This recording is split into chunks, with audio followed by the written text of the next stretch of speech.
আশা করি তোমরা সবাই সুস্থ আছো, ভালো আছো। আর প্রভু গুরু যিশুর আশীর্বাদে আমরা সুস্থ আছি, ভালো আছি।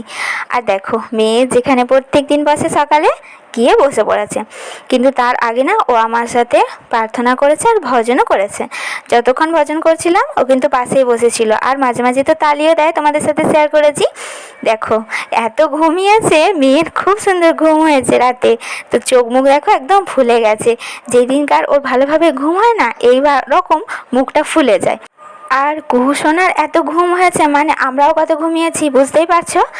আর মেয়ে যেই দিনকার তাড়াতাড়ি উঠে পড়ে সেই দিন বসে আমার সাথে ভজন করে। তো এইভাবে আগিয়ে চলেছি। আর দেখো, একটু মেয়েকে আদর না করলে হয়? সকালবেলা উঠে ওকে একটু জড়িয়ে না ধরলে ঠিকঠাক মানে দিনটা যেন ভালো যাবে না, তো এরকম মনে হয়। তো যাই হোক, মেয়েকে একটু আদর করে নিলাম। এখন তো বাজে 7:30, তো এখন রান্না বসাবো, রান্নার জন্য জোগাড় করে নিচ্ছি। আর মেয়ে ঘরেই আছে, ওই ঘরে। তো কেমনভাবে দাঁড়িয়ে আছে জানো, সোজা হয়ে দাঁড়িয়ে আছে, আর বিছানাতে মাথাটা এভাবে দিয়ে শুয়ে আছে, টিভি দেখছে একটু। তো আজ তো রবিবার, আজকে মণ্ডলী যাব, সেই জন্য তাড়াতাড়ি করে রান্নাটা করে নিই। আর কুহুসোনাকে কিছু খাইয়ে দিয়েছি। বাপি আজকে রুটি কিনে এনেছিল, ও একটু রুটি খেয়েছে। তো এই দেখো চলে এসেছে। তো আজকে জানো তো, একজন আসবে বাড়িতে, আর বাবু তার জন্য খুব খুশি। বাবু মানে কুহুকে আমরা বাবু বলি আদর করে। বাবু বলো তো, কে আসবে? তুমি জানো? জানে। দিদি নয়, কে আসবে বলে? পরে বলবো, বলো। চলে গেছে।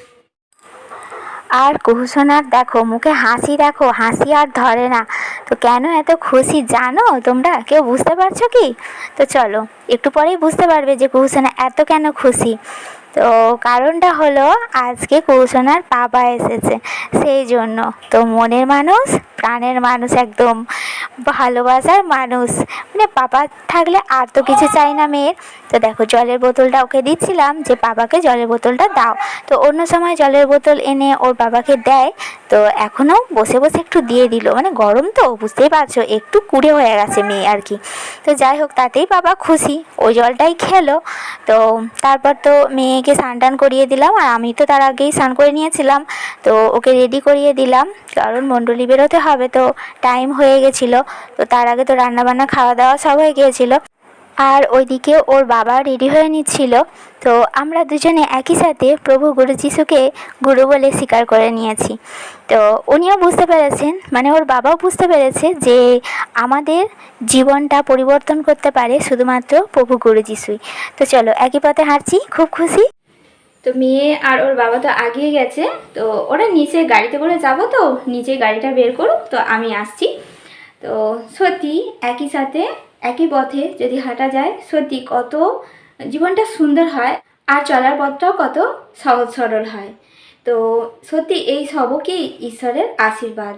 উনি দেখছেন যে একে অপরকে যখন কত প্রেম করছি, একে অপরকে যখন সহযোগিতা করছি, তখন তো ওনার আশীর্বাদ থেকে কখনোই বঞ্চিত হব না।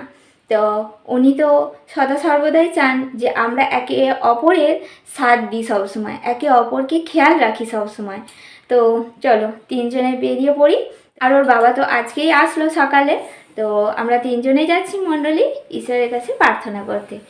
সব সন্তান আর এই সংসার, আরও যারা অসুস্থ সন্তানরা আছে, সকলেই সুস্থ থাকুক, ভালো থাকুক।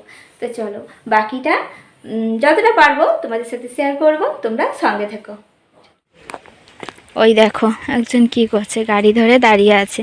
তো বাবা তো এখন একটু ব্যস্ত আছে, সেই জন্য দেখো চাপতে পারছে না, তো সেই জন্য কেমন গাড়িটা ধরে দাঁড়িয়ে আছে চুপ করে। চলো ওঠো। কোথায় বসবে, সামনে না পেছনে? কোনখানটা বসবে তুমি? এইখানটা বসবে? ওখানটায় বসবে তুমি না সামনে? বাবা আবার সামনে আসছে। তো এখন তো বাজে 3টে, তো বাড়ি চলে এসেছি। ওর বাবা যখনই আসে, মানে বাড়ি আসে, তখনই আমরা তিনজনেই যাই। তো খুব একটাও যেতে পারে না, কারণ যে কয়েকদিন ছুটি থাকে আসে, তার মধ্যে যাওয়ার চেষ্টা করে। তো এইভাবেই আগিয়ে চলেছি। আর ভালো আছি, সুস্থ আছি, আর ঈশ্বরের কাছে প্রার্থনা করি তোমরাও সুস্থ থেকো, ভালো থাকো। আর আমাদেরকে এতটা সুস্থ সুন্দর রাখার জন্য প্রভু গুরু যিশুকে করবো তো অসংখ্য অসংখ্য ধন্যবাদ, পিতা পুত্রকে উভয়কে করে অসংখ্য অসংখ্য ধন্যবাদ। তো তোমরা সকলেই সুস্থ থেকো, ভালো থেকো। ভালো লাগলে অবশ্যই লাইক, কমেন্ট, শেয়ার করো।